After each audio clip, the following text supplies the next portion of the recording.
আপনার চারপাশে নেগেটিভ লোক কারা জানেন?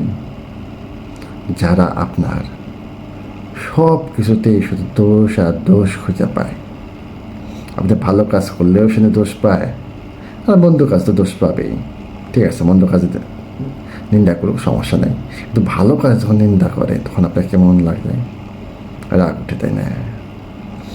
এই নেগেটিভ লোকগুলা কেউ দূরে কেউ না, যার সাথে আপনি প্রতিদিন উঠা বসা করেন। প্রতিদিন উঠা বসা করার কারণেই তারা সবসময় আপনার পিছিয়ে লেগে থাকে। তারা পিছিয়ে লেগে থাকে কেন? কারণ তারা কিন্তু জীবন যুদ্ধে পরাজিত সৈনিক, তারা ভালো কিছু করতে পারে নাই, তাই তারা চায় যাতে আপনিও ভালো কিছু না করতে পারেন। এই ব্যক্তিগুলা আপনার জীবনের 10 থেকে 20% হচ্ছে মানসিক চাপ বাড়ায়।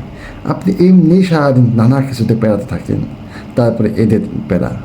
অর্থাৎ এইসব লোকের জন্য আপনি জীবনের সফলতার ক্ষেত্রে 10 থেকে 20% পিছিয়ে পড়েন এই মানসিক চাপের জন্য। তাই ভাই, যারা এইসব নেগেটিভ লোক আছে তাদের থেকে দূরত্ব বজায় রাখেন। ভালো থাকবেন, সত্যি ভালো থাকবেন, অনেক ভালো থাকবেন।